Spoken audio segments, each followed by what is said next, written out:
La Biblia es un tesoro que Dios dejó para la humanidad. Aquel que no es un lector superficial, sino un lector profundo, va a encontrar en ella esperanza, felicidad y salvación. La pregunta es, ¿por qué mientras miles de personas tienen este libro en su mano, miles de ellos también mueren en el vacío y la miseria espiritual, teniendo tanta riqueza en su hogar? Bienvenido. Está comenzando la temporada número 14 de Biblia Fácil. Y nos alegra tenerte una vez más.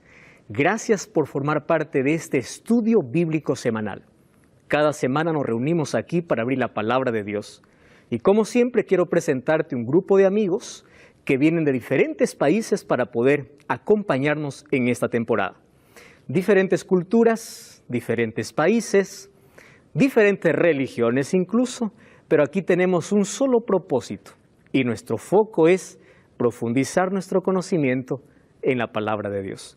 Yo quiero saludar de manera breve a todos quienes nos acompañan en esta temporada y vamos a ir conociendo a cada uno de ustedes a medida que pasan los programas. Maribel Navarro, desde Paraguay, ¿verdad? Bienvenida, Maribel. Gracias por estar con nosotros. ¿Puedes tomar el micrófono? ¿Cómo estás? Muy bien acá. Qué bueno. Sí, está bien. ¿Cuál es tu expectativa al participar de este programa de Biblia Fácil? Y la verdad que me encantaría conocer más de Jesús y la Biblia en sí. Tú eres promotor en ventas, ¿verdad? Sí. Promocionas o promueves la salud allá en tu país. La verdad que sí. Qué bueno. Nos alegra tenerte aquí con nosotros. Bienvenida a Biblia Fácil. Gracias por estar aquí. Y a medida que pasan los programas vamos a ir conociendo un poquito de cada uno de los que están aquí. Doy también la bienvenida aquí a Claudia García. Ella es abogada y viene desde Bolivia, ¿verdad? Sí. ¿Cómo sí, estás, pastor. Claudia?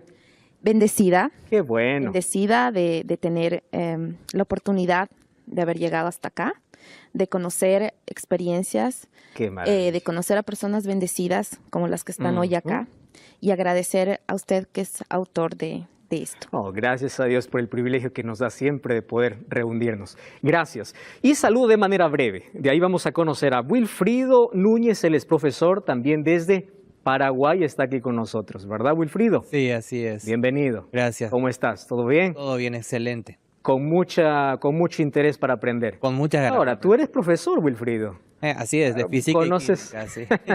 perfectamente la didáctica y todo de este programa. Sí. Gracias por estar con nosotros. Al contrario, gracias a usted. Bienvenida también Liz. Liz nos visita desde Paraguay. ¿Cómo estás, Liz? Sí, súper bien. Estudiante de Derecho. Sí. Wow, tenemos ya una abogada y una estudiante de Derecho. Gracias por estar con nosotros. Gracias.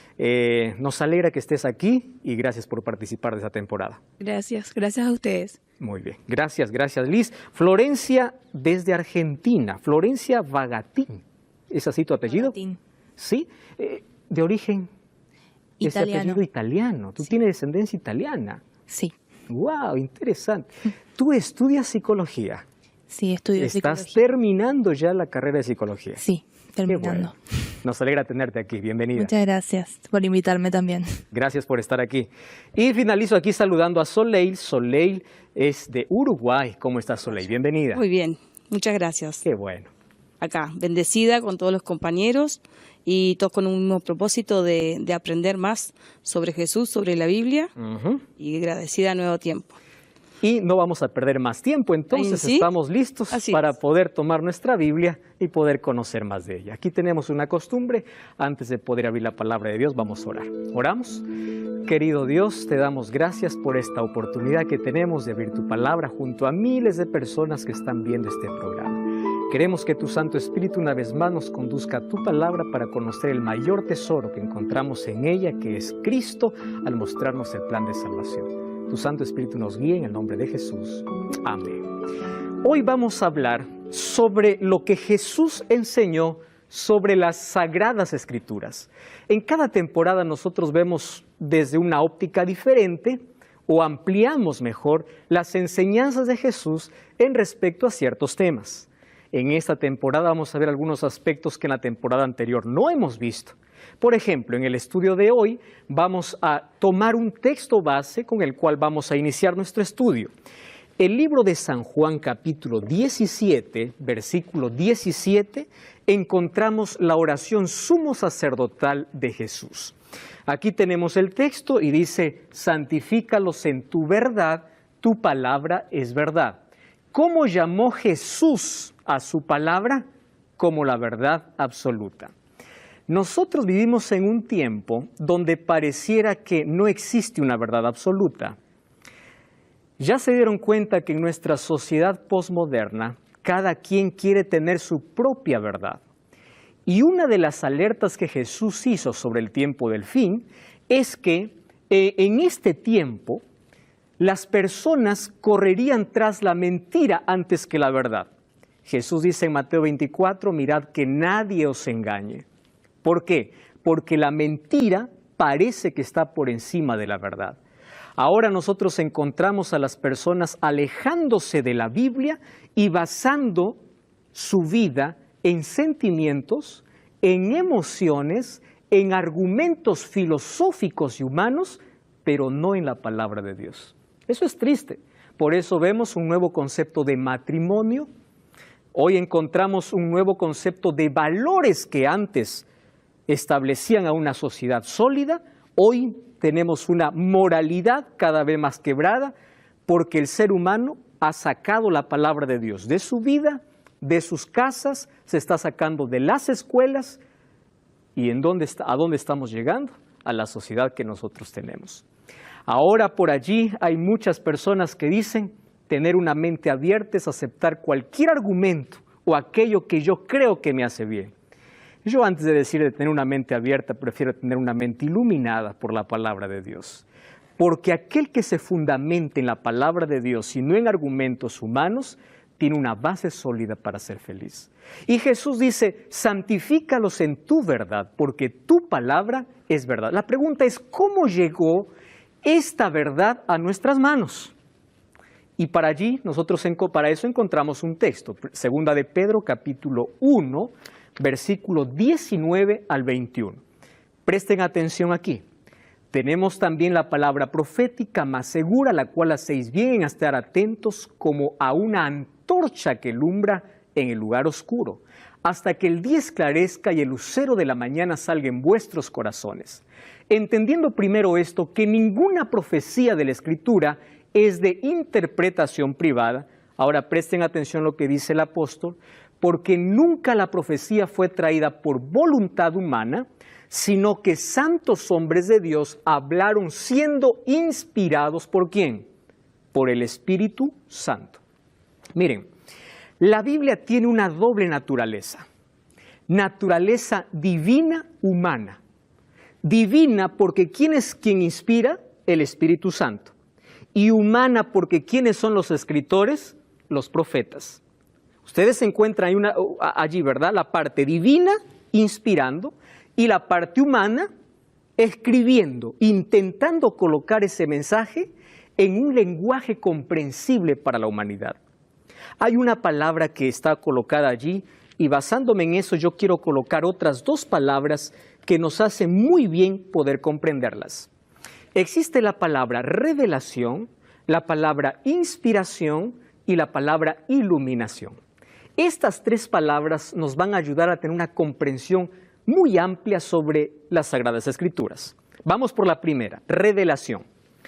Dios se reveló de tres maneras, o se revela de tres maneras a la humanidad. La primera se llama una revelación general. ¿Qué es la revelación general? Dios se revela a través del universo, a través de la naturaleza. Alguien dice, cada vez que la ciencia abre una puerta, encuentra a Dios detrás de ella. Cuando vemos la naturaleza, Salmos 19:1 dice, los cielos cuentan la gloria de Dios. Es decir, Dios se revela a través de la naturaleza, a través de la historia, a través de la conciencia. Dios se revela. Esa es una revelación general. Pero también existe una revelación específica. ¿Qué es la revelación específica?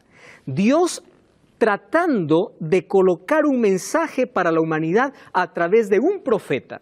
Es por eso que los profetas recibían revelaciones a través de sueños, a través de visiones, a través de palabra de Jehová me vino y me dice que digan. Los profetas reciben. Y el conjunto de todo aquello que Dios colocó en la mano del profeta es lo que hoy llamamos Biblia. Es decir, la Biblia es una revelación específica. Pero existe una tercera revelación que yo gusto de llamar la máxima revelación. ¿Cuál es la máxima revelación de Dios? A través de Jesucristo. Entonces, Dios se revela de manera general a través de la naturaleza, de manera específica a través de la palabra de Dios y de manera máxima a través de Jesucristo. Eso es revelación. ¿Y qué cosa es inspiración? Inspiración es el proceso por el cual Dios comunica al profeta un mensaje. Es decir, nosotros no podemos ser inspirados. ¿Quiénes eran los únicos inspirados? Los profetas. ¿Qué significa inspirado? Dios no dictaba las palabras. Dios colocaba el mensaje y los profetas lo escribían en su propio idioma. Por eso es que encontramos en la Biblia una variedad de escritura. Un Pablo que escribe un poco más complejo que un Juan que escribe de una manera más simple, de una manera más entendible, ¿verdad? Porque Dios usa de acuerdo a la capacidad de cada persona. Eso es inspiración. ¿Y qué cosa es iluminación?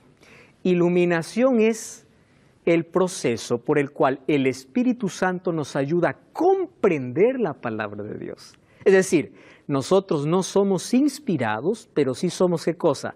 Iluminados. Cuando pedimos que Dios pueda hablarnos, el Espíritu Santo ilumina nuestra mente para hacernos comprender aquello que inspiró al profeta. ¿Se comprende eso? Revelación, inspiración e iluminación. En todo este proceso hubo un agente. ¿Quién es? El Espíritu Santo. El Espíritu Santo está aquí para iluminar incluso nuestro conocimiento en la profundidad de la palabra de Dios. Ahora viene una pregunta. ¿Cómo si la palabra de Dios es inspirada por Dios y todas las religiones cristianas tienen una sola Biblia?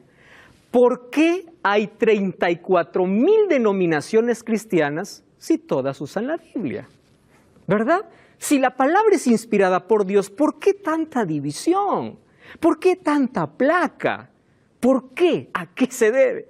Ahora, esa es una muy buena pregunta, porque hay algunas iglesias que entienden de una manera, interpretan de otra manera. Algunas son flexibles, otras parecen más rígidas, algunas parece que el evangelio lo hacen más complejo, otros parece que lo hacen más sencillo. ¿A qué se debe? Entonces hoy tenemos que responder esa pregunta. Saben, eso ha hecho que nuestro mundo posmoderno rechace la verdad. ¿Por qué rechaza la verdad? Porque dicen, la religión es un negocio, cada día se abren nuevas iglesias, cada una dice tener la verdad, pero esa no nos responde. ¿Por qué existen tantas religiones o tantas denominaciones religiosas si solamente hay una Biblia? ¿Alguna vez ustedes se han preguntado eso? Vamos a la respuesta. Y yo encuentro por lo menos 3 razones. ¿Está bien? Vamos a analizarla. Primera razón, acá hay un libro que nos ayuda. Dios tiene un pueblo que sostiene la Biblia y solo la Biblia en todas sus doctrinas. Ni las bases de los sabios, ni las deducciones de la ciencia, ni los credos o decisiones de concilios, ni la voz de las mayorías. Nada de esto debe ser considerada como evidencia en favor o en contra de cualquier punto de fe religiosa. Presten atención aquí. Antes de aceptar cualquier doctrina o precepto, debemos confirmar si lo autoriza un categórico, así dice Jehová. ¿Cuál es la primera razón por la cual existen muchas denominaciones religiosas? Porque muchas de ellas no tienen un fundamento sólido en la palabra de Dios. Hay muchas denominaciones que tienen creencias en tradición, ¿verdad? O en lo que la iglesia dice. Pero qué peligroso es encontrar a alguien que no sepa fundamentar su creencia, o qué triste es encontrar a alguien que no sepa fundamentar con así dice la Biblia. Entonces, nuestra respuesta no debe ser así dice el pastor, así dice el sacerdote, así dice la iglesia. Cuando nosotros tenemos que creer en algo, ¿dónde está nuestro fundamento? En la Biblia. Debe ser así dice Jehová. Y por allí ya vamos a descartar a muchas, ¿correcto? Vamos a la segunda razón. La Biblia, cuyas verdades fundamentales pueden entenderlas aún los niños, sin que puedan comprenderlas exhaustivamente los cerebros más privilegiados, se presentan las más variadas y antojadizas interpretaciones si no se la estudia debidamente. Entonces, ella satisface las elevadas expectativas de quienes la escudriñan con propiedad. ¿Cuál es la segunda razón? ¿Por qué con una sola Biblia hay tantas denominaciones religiosas? La segunda razón es porque muchas nacen sin una profundidad teológica. Cuando hablamos de teología estamos hablando del conocimiento de Dios. Hay muchos que solamente tienen una base superficial. Y cuando digo superficial, hay muchas creencias que están basadas en un solo texto, pero no en toda la Biblia. Ahora yo les voy a explicar cuán peligroso es sacar un solo texto descontextualizado de su contexto al cual está diciendo y de allí poder sacar incluso una creencia. Eso vamos a ver incluso en toda esta temporada. Entonces, la segunda razón es porque hay falta de profundidad en el estudio de la Biblia. ¿Cuán importante es todo lo que un líder religioso nos dice? Tenemos que nosotros profundizar si esto es así. Eso hacían los bereanos, dice el libro de Hechos. Por eso eran los más nobles. Y hay una tercera razón. Algunas porciones de la Biblia son demasiado sencillas para ser mal comprendidas, mientras que el significado de otras no puede discernirse a primera vista. Para obtener un conocimiento abarcante de cualquier verdad bíblica debe compararse texto con texto, pasaje con pasaje, y debería haber una cuidadosa investigación y reflexión acompañadas ¿de qué? De oración. Ojo con esto. Cuidadosa investigación y reflexión. El estudio que se lleva a cabo con ese espíritu será ricamente recompensado. Presten atención aquí. Uno de los mayores problemas que existe hoy es que la persona no quiere someterse a la Biblia como autoridad. Prefiere someterse a lo que el líder dice, el pastor dice, la iglesia dice, antes que lo que la Biblia dice. ¿A cuántas personas yo le digo, pero lee, mira, la Biblia dice eso? Pero me dicen, no, pero el pastor dice eso. Entonces yo le digo, ¿quién tiene más peso en tu vida? ¿Lo que alguien te dice o lo que la Biblia te dice? El mayor problema es que la gente no quiere someterse a lo que la Biblia dice. El sometimiento significa, yo voy a abrir la Biblia dejando que ella me hable, ¿correcto? Yo no voy a ir a la Biblia haciendo que ella me diga lo que yo quiero, sino yo quiero que ella me diga qué es lo que yo tengo que hacer. Tres cosas. ¿Cuál es la primera? ¿Recuerdan ustedes? Vamos a ir a hacer un repaso breve. La primera, falta de fundamento sólido. La segunda, falta de profundidad. Y la tercera, falta de sometimiento a la voluntad divina. Ahora, cuando nosotros estudiamos la Biblia, necesitamos, por lo menos, esto es lo básico que yo voy a estar aquí enseñando, ¿correcto? 4 principios fundamentales, ¿correcto? Para cuando nosotros estudiamos la Biblia. En este primer estudio vamos a aprender a estudiar la Biblia. Yo también estoy aprendiendo, no soy un maestro y digo que todo lo sé. Todos estamos aquí para aprender. Sin embargo, hay aquí algunos métodos que nos ayudan a tener una mayor comprensión y profundidad en la palabra de Dios. Por ejemplo, tenemos 4 principios básicos, que es sola escritura, prima escritura, tota escritura y el contexto. Yo le voy a explicar por qué incluso están esas palabras así.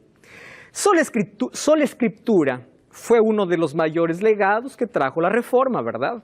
¿Qué significa eso? La Biblia es su propio intérprete, es decir, la Biblia es la suprema autoridad en asunto de creencias o en asunto de salvación. Yo no puedo interpretar la Biblia con filosofía o con ciencia. La Biblia se interpreta sola. Cuando yo no entiendo algo en un texto, ¿quién me va a explicar? La misma Biblia, en otro texto. Eso significa, la única que puede interpretar la palabra de Dios, ¿quién es? Ella misma. Ella misma se interpreta. Yo no necesito otro tipo de interpretaciones. Eso es ser bíblico. Número 2, prima escritura. ¿Qué significa? La Biblia está por sobre toda autoridad humana o eclesiástica.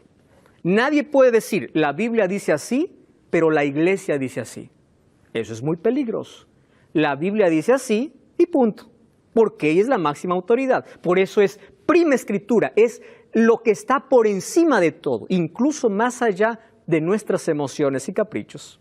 Número 3, toda escritura.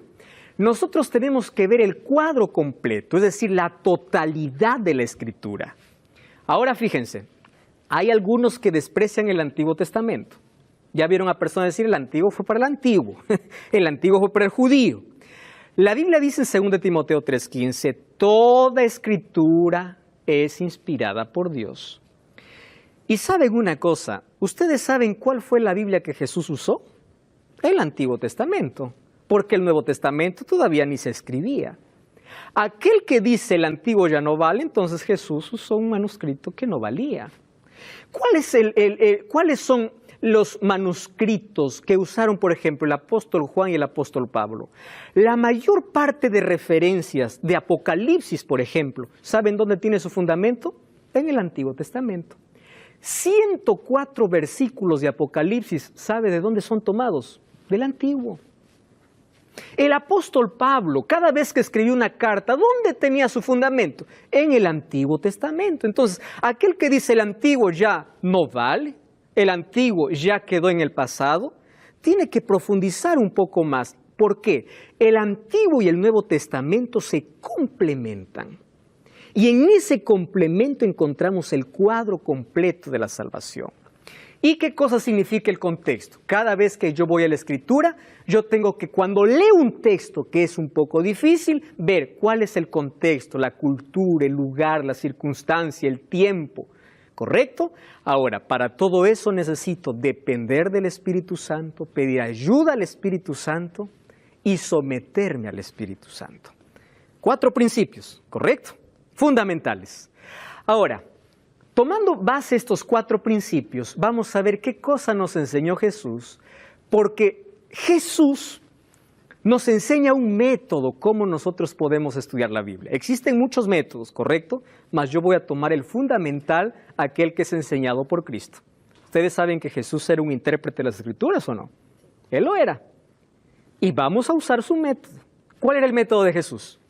Miren lo que dice Lucas 24:27. Jesús, cuando aparece allí a esos 2 discípulos que iban para Emaús, después de un diálogo que tiene con ellos, dice Lucas, comenzando desde Moisés, cuando hace referencia a Moisés, ¿a qué está haciendo referencia?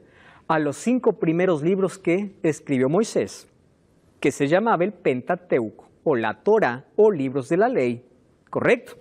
Y siguiendo por todos los profetas, les declaraba en todas las escrituras de lo que él decía. Jesús nunca tomaba un solo texto de las escrituras para poder enseñar algo.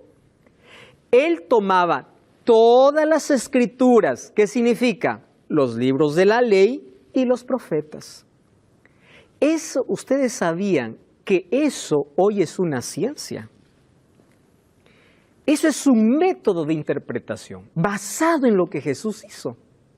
Ahora nosotros tenemos una ciencia que se llama hermenéutica bíblica. Yo sé que en derecho también se usa hermenéutica.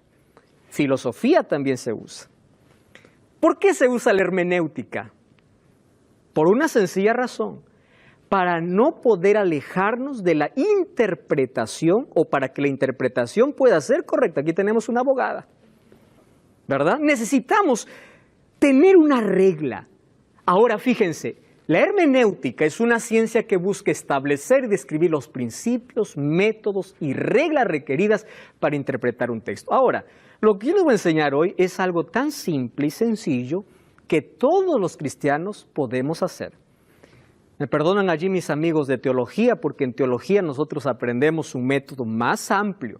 Mas hoy estoy hablando para todos nuestros amigos que tienen interés en profundizar su conocimiento en la palabra de Dios. Entonces yo aquí les voy a dar algunas herramientas para hacer de la Biblia un método más profundo, ¿correcto? Para no dejarnos llevar por cualquier persona que viene a decirnos alguna cosa. Jesús ya interpretaba las Escrituras, hoy existe una ciencia que es la hermenéutica, que nos ayuda a poder interpretar la Biblia. Nosotros vamos a entender que hay aquí algunos elementos para nuestro conocimiento. Por ejemplo, la hermenéutica bíblica, les dije que presenta principios y métodos de interpretación. Estos principios se hacen real en un otro trabajo que se llama exégesis bíblica. Yo le voy a explicar aquí algunos pasos que nosotros podemos hacer. ¿Qué cosa es la exégesis bíblica? Es la práctica de la interpretación que la hermenéutica me manda. Es decir, la hermenéutica coloca los principios y la exégesis es el trabajo. ¿Qué cosa es exégesis? Exégesis es profundizar nuestro conocimiento en un texto bíblico. Para ello hay principios, ¿correcto? Y esos principios vamos a ver. ¿Para qué nos sirve la hermenéutica y la exégesis? Para evitar imponer nuestras opiniones sobre el texto. Para eso nos sirve. Además, nos ayuda a explicar de manera clara lo que el escritor bíblico quiso decir cuando escribió el texto, para comprender su significado más profundo y así podamos aplicar a nuestra vida y transmitir la palabra de Dios de una manera fidedigna y relevante. Por eso, todo pastor, todo líder que se coloque en un púlpito para poder enseñar a su iglesia, tiene la responsabilidad de poder profundizar aquello que va a decir. ¿Correcto? Sin embargo, todos somos llamados a profundizar nuestro estudio. La Biblia no se debe estudiar de manera superficial. Si para tener una carrera se necesita 5 años de estudio, para nuestra salvación, ¿acaso no tenemos que también hacer un estudio profundo? Por supuesto que tenemos. Ahora fíjense, 2 Timoteo 2:15, el apóstol Pablo le dice ahí a Timoteo, procura presentarte como un obrero digno, alguien que interpreta bien la palabra de Dios. Es decir, Dios quiere que nosotros podamos profundizar nuestro conocimiento en la Biblia. ¿Y saben qué cosa es lo más triste? Hoy tenemos tanta gente que va a una iglesia pero sale vacía, porque no hay profundidad en la palabra de Dios. Mas ahora vamos a comprender juntos algunas herramientas que nos van a abrir los ojos para que la Biblia sea el libro más extraordinario y al profundizarnos en ella podamos encontrar el mayor tesoro. Ese mayor tesoro es Cristo. No cambies el canal, ya estamos de regreso. Esto es Biblia Fácil.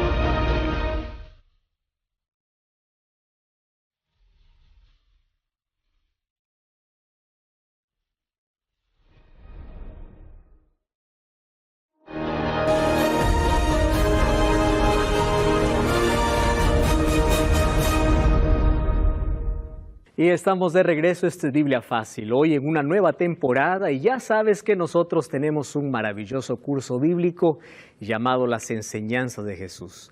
Todo este contenido puedes tenerlo totalmente gratis allí en tus manos. Solamente tienes que ahora mismo enviarnos un WhatsApp al más 5512 98 100 14 60. Hazlo en este instante y nosotros estaremos entregándote este curso en tu dirección. Si vives en Sudamérica, formato físico, a todo color. Si vives fuera de Sudamérica, en formato digital. Pero sé parte de nuestro estudio. Estamos hablando de que la Biblia no puede ser tomado como un libro cualquiera, como un libro donde la lectura es superficial, como el diario. No, no. La Biblia necesita ser leída con profundidad para poder evitar tanto engaño que por allí se proclama. Entonces vimos que hay 2 herramientas que nos ayudan, la hermenéutica y la exégesis. Mas hoy voy a enseñar, esto ya es en un nivel más avanzado, ¿verdad? Mas hoy voy a enseñar cosas tan simples que nos van a ayudar en nuestra profundidad al poder leer la palabra de Dios. Por ejemplo, ¿qué cosa es exégesis y hermenéutica? Es escarbar. Aquí coloqué una imagen, ¿verdad? Es ir a lo profundo. ¿Dónde se encuentra el oro? No se encuentra en la superficie, se encuentra en lo profundo. Para eso estas herramientas nos ayudan. Ahora fíjense, ¿cómo el diablo es tan astuto? En la Edad Media, Satanás persiguió la palabra de Dios. encadenó la palabra de Dios. No quiso que nadie pueda tener la palabra de Dios. Entonces su estrategia era persecución. Hoy el diablo cambió de estrategia. Ya no es persecución. Hoy la Biblia está en las manos de toda la humanidad, casi toda la humanidad. ¿Saben cuál es su estrategia? Interpretación. Lee la Biblia, pero interprétalo como tú quieras. Ya no es persecución, sino interpretación. Y para no caer en ese error, vamos a ver algunos elementos. Primero, la Biblia habla de un Dios perfecto en un lenguaje imperfecto. ¿Por qué lenguaje imperfecto? ¿Quiénes lo escribieron? Profetas. Y los profetas eran seres humanos. Es por eso que hay cosas en la Biblia que parecen extrañas. Por ejemplo, Génesis 18:20, cuando Dios estaba hablando con Abraham, le dice, descenderé y veré. ¿Acaso Dios no lo ve todo? Sino que Dios está tomando, ¿qué cosa? El lenguaje humano, para que nosotros podamos comprender. Después que Noé salió del arca, dice, mi arco he puesto entre las nubes, y así yo me acordaré. ¿Acaso Dios se olvida? Dios no se olvida. Era para que el ser humano cada vez que ve el arco iris pueda recordar la promesa de Dios, pero Dios nunca se va a olvidar. ¿Se dan cuenta? Un mensaje de un Dios perfecto, pero en un lenguaje imperfecto. Ustedes vieron Génesis 6, dice, y Jehová se arrepintió. Ah, pastor, que Jehová también se arrepiente. Un Dios perfecto, un lenguaje imperfecto. Allí toma, ¿qué cosa? El lenguaje humano. ¿Cómo nosotros nos expresamos para que podamos comprender? Ahora fíjense, cuando las palabras quedaron cortas, Juan 1:1 dice, el verbo se hizo carne. Cuando ya no había manera de demostrar a la humanidad la perfección de Dios o quién es Dios, Él mismo se hizo carne. Y Él nos muestra, por eso Jesús es la máxima revelación. Además de eso, nosotros tenemos otra dificultad. La Biblia no fue escrita en español.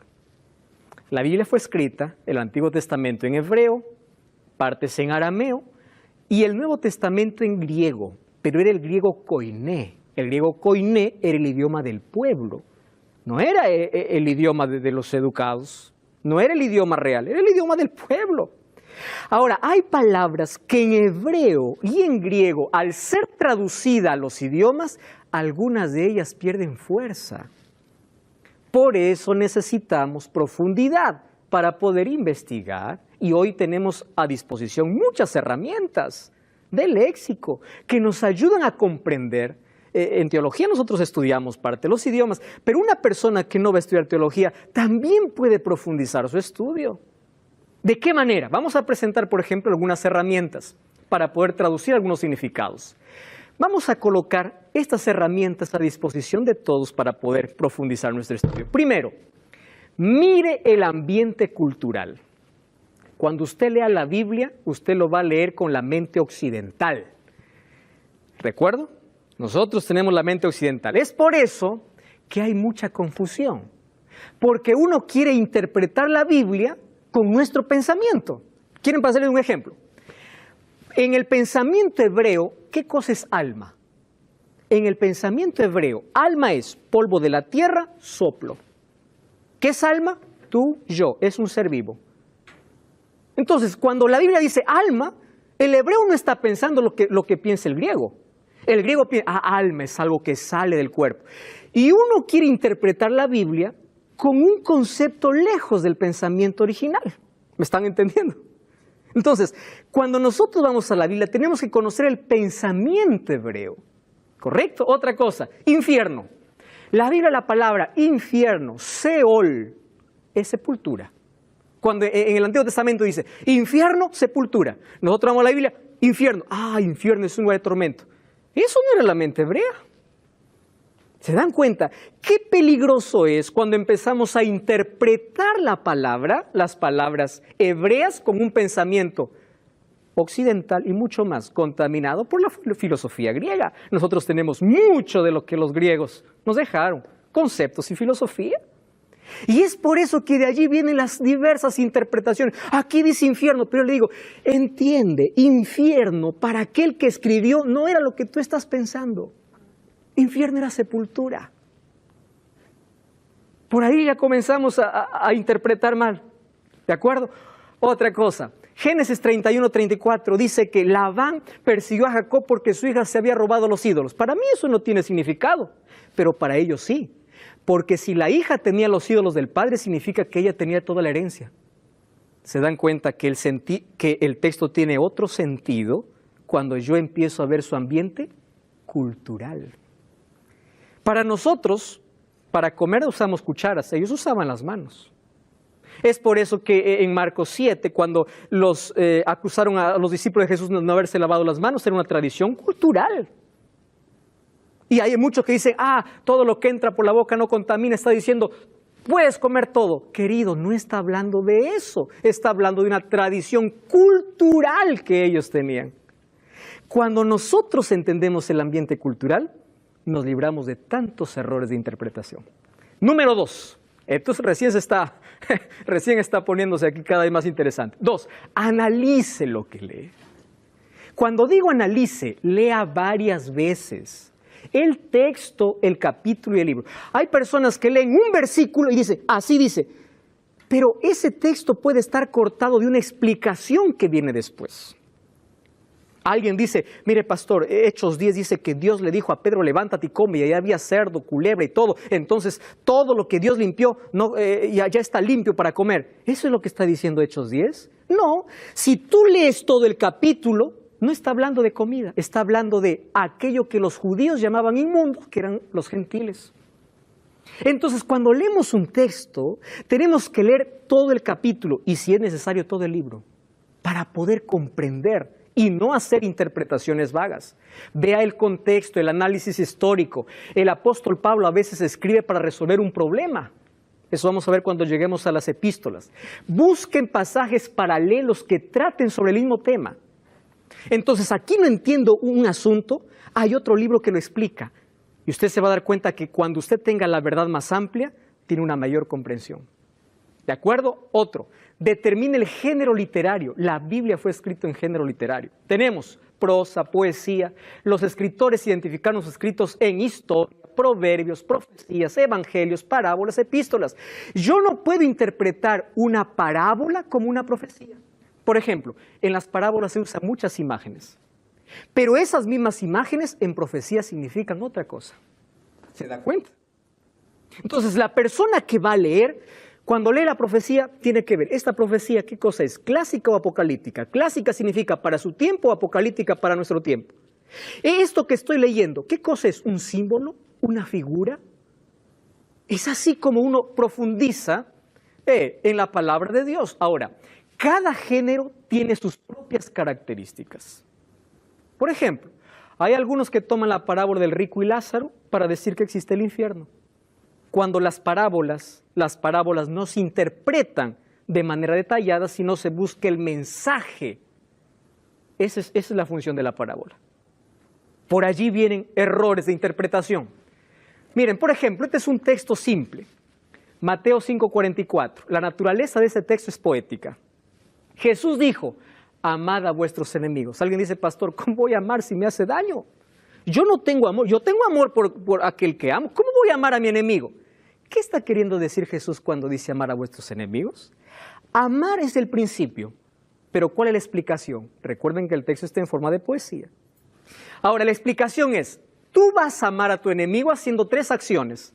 Haciendo el bien a los que te aborrecen, bendecid a los que os maldicen y orad por los que calumnian. Esa es tu manera como tú amas al enemigo. Cuando uno lee el texto de esa manera, uno tiene una mayor comprensión. Encuentre sentido a lo que lee.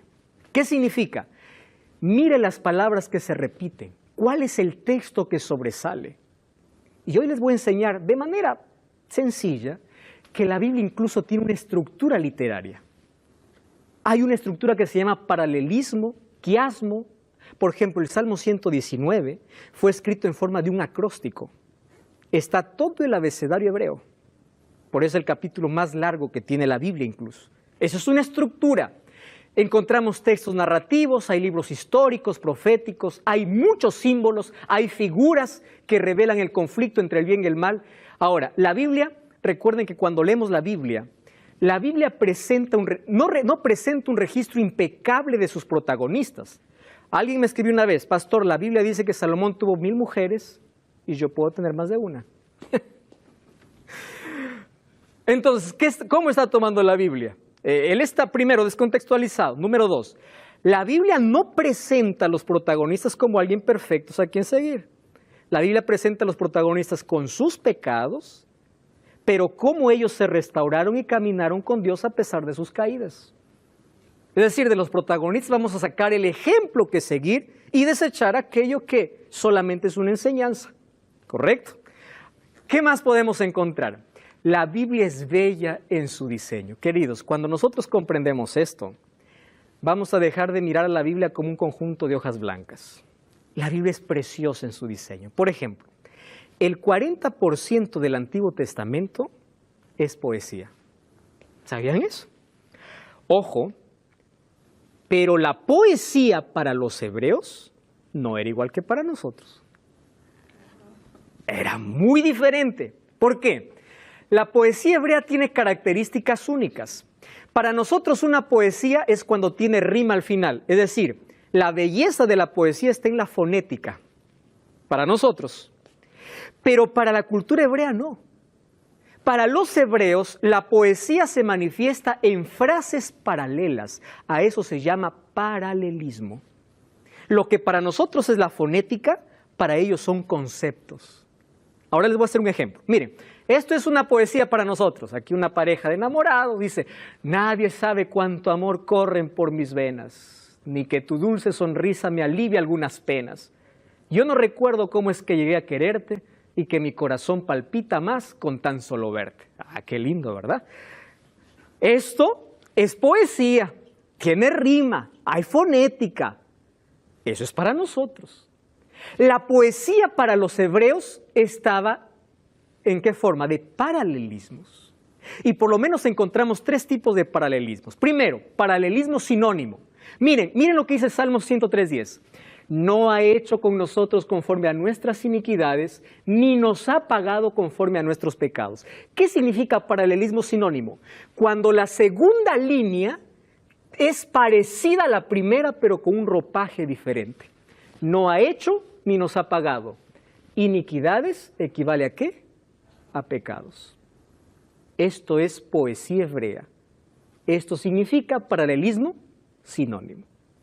Encontramos paralelismo antitético. Por ejemplo, Proverbios 23. Es un honor para el hombre evitar la contienda, mas todo insensato se enreda en ella. Esto es poesía. Tú puedes decir, no, eso no es poesía, sí es. La segunda línea está también diciendo lo que la primera línea dice, pero en forma contraria, más o menos como un antónimo. Es un honor para el hombre evitar la contienda, mas el insensato, que sería lo contrario a aquel que tiene honor, se enreda en ella. Además tenemos el paralelismo sintético. ¿Qué cosa hace? El autor coloca una idea principal y empieza a completar aquella idea con comparación, con relación, con características. Es interesante. Miren, Salmos 19:7. La ley de Jehová es perfecta. Esa es la idea principal. Y miren cómo empieza a completar, que convierte el alma. El testimonio de Jehová es fiel, que hace sabio al sencillo. Los mandamientos de Jehová son rectos, que alegran el corazón. El precepto de Jehová es puro, que alumbra los ojos. El temor de Jehová es limpio, que permanece para siempre. Los juicios de Jehová son verdad, todos son justos. ¿Cuál es la idea principal? La ley de Jehová es perfecta. Esto es belleza de poesía hebrea. Además tenemos otra estructura llamada quiasmo. Les explico así. Quiasmo se puede encontrar en un capítulo, se puede encontrar en un pasaje bíblico o en un libro, donde la primera idea es parecida a la última y ambas ideas se van juntando hasta que llegan al centro. Ese centro se llama el clímax del libro, la razón por la cual se escribió el libro. Miren, es aquí cuando Dios y los escritores se volvieron arpistas. Miren, por ejemplo, cómo está estructurado el libro de Segunda de Reyes, capítulo 3, desde el capítulo 3 hasta el capítulo 11. Miren, matrimonio con una mujer extranjera, el último matrimonio con mujeres extranjeras. Sabiduría y riqueza, capítulo 3, capítulo 10, sabiduría y riqueza. Dos mujeres prueban la sabiduría de Salomón, capítulo 3, versículo 16. Una mujer, la reina de Sabá, prueba su sabiduría. Síntesis de su gobierno del capítulo 4, 1 al 34. Síntesis de su gobierno del capítulo 9, 15 al 28. Su relación con Irán, rey de Tiro. Nuevamente aquí se repite la idea, su relación con Irán, rey de Tiro. Construcción del templo, miren, cada vez se va acercando, y el clímax de todo este pasaje es la dedicación del templo, del capítulo 8, 1 al 66. Esta es una manera como estructuraban ellos pasajes, capítulos y hasta libros. Cuando vamos a Apocalipsis, por ejemplo, encontramos una introducción, una conclusión, una parte histórica del 1 al 11, una parte para el tiempo del fin, del 15 al 22, y el centro del libro es el gran conflicto, capítulo 12 al capítulo 14. La manera como se estructuraban los libros. Observe el tipo de lenguaje. Existen varios tipos de lenguaje, algunos literales, otros figurados. Para aquellos que les gusta la literatura, aquí van a encontrar algo lindo. Por ejemplo, en la Biblia encontramos símil. ¿Qué es la símil? Una comparación. Salmos 1:3 dice, será como árbol plantado. ¿Qué encontramos? Una metáfora. Es una comparación implícita. Es decir, yo quiero dar un concepto, pero lo hago a través de alguna imagen. Cuando le dijeron a Jesús sobre Herodes, ahí en Lucas 13:22 dice, id y decid a aquella zorra. ¿Qué cosa está diciendo Jesús? Aquel astuto. Pero esta es una figura de lenguaje. Pleonasmo es una expresión de redundancia. En Génesis 40:23 dice, el copero no se acordó, sino que se olvidó. ¿Acaso no está redundando aquí? Sí, es una figura de lenguaje que en la Biblia encontramos. Existe exageración que se llama hipérbole. Salmo 6:6, me ha consumido a fuerza de mi gemir todas las noches, inundo mi lecho. Es una exageración. Encontramos hipérbole. Encontramos otra figura que es el eufemismo. Esto es interesante. En la Biblia, por ejemplo, encontramos una palabra ruda que es cambiada por una expresión más delicada. Miren, en la Biblia encontramos la siguiente expresión. Él cubre sus pies en la sala de verano. Eso está en 1 Samuel y Jueces capítulo 3. ¿Saben qué significa? Él está haciendo sus necesidades. Cubrir sus pies era el vestido que usaba. Sala de verano era hacer sus necesidades fisiológicas. ¿Cómo cambia una figura ruda o un tipo de lenguaje rudo por algo más delicado? Por ejemplo, las parábolas tienen también criterios para ser interpretado. Nosotros tenemos que analizar cuál es la verdad central, qué cosa es lo que quiso enseñar Jesús, cuál es el contenido de la parábola, cuáles son las palabras que se repiten, cuál es el trasfondo cultural. Cuando vemos las epístolas tenemos que conocer el trasfondo histórico. A veces Pablo parece estar atacando la ley en el Nuevo Testamento, en los libros de Gálatas y Colosenses, cuando en verdad está atacando el legalismo y no la ley de Dios. Tenemos que ver en qué circunstancias se escribió una epístola, a quién se escribió. Cuando analizamos todo ese cuadro, tenemos una comprensión correcta de las Sagradas Escrituras. Finalmente, es el análisis teológico. Y esta es la pregunta más importante. Cuando nosotros hemos escarbado a profundidad con aquellos elementos que hemos presentado, viene la pregunta más importante. ¿Y cuál es la pregunta más importante? ¿Qué cosa es lo que Dios quiere decir para mí a través de ese texto? ¿Cuál es la enseñanza para mi vida? Pero se dieron cuenta que hay herramientas que nos ayudan a colocar el mensaje en su pureza, en su contexto. No trabajar con un texto aislado para poder predicar aquello que la Biblia no enseña. ¿De dónde sale la enseñanza del tormento eterno? ¿De dónde sale la enseñanza de que el ser humano tiene un alma y no es un alma? Son de aquellas interpretaciones aisladas de la palabra de Dios. Y es por eso que un consejo para todos es, cuando usted estudie la Biblia, vea el plan completo de salvación, mire la belleza de su estructura, pero sobre todo, ore, estudie, analice, profundice, crea No discuta la palabra de Dios, practique y luego predique.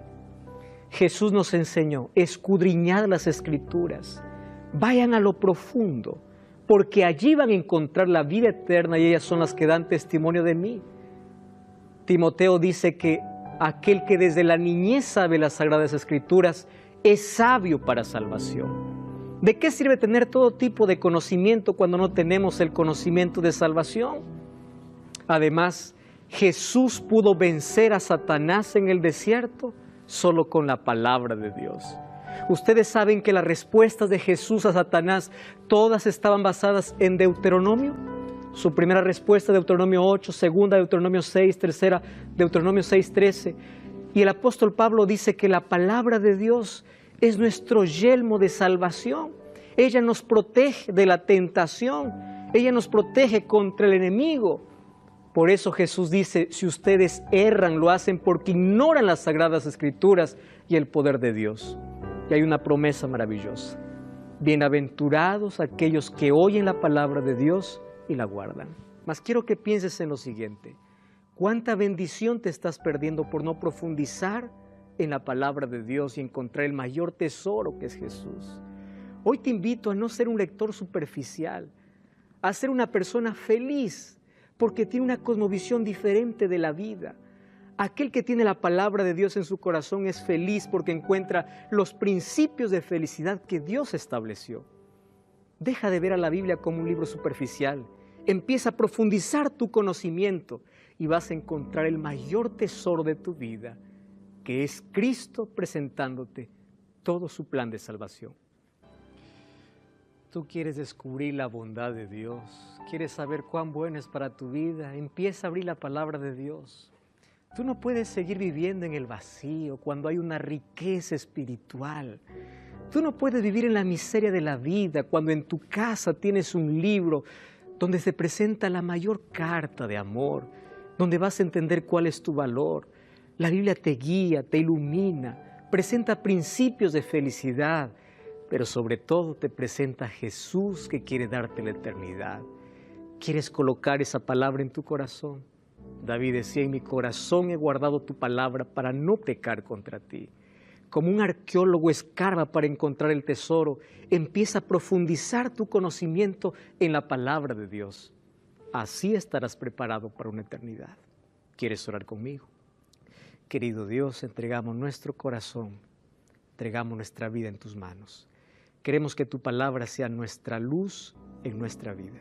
Podamos encontrar el cuadro completo de la salvación y así enriquecer nuestra vida y caminar bajo los principios establecidos por ti. En el nombre de Jesús. Amén.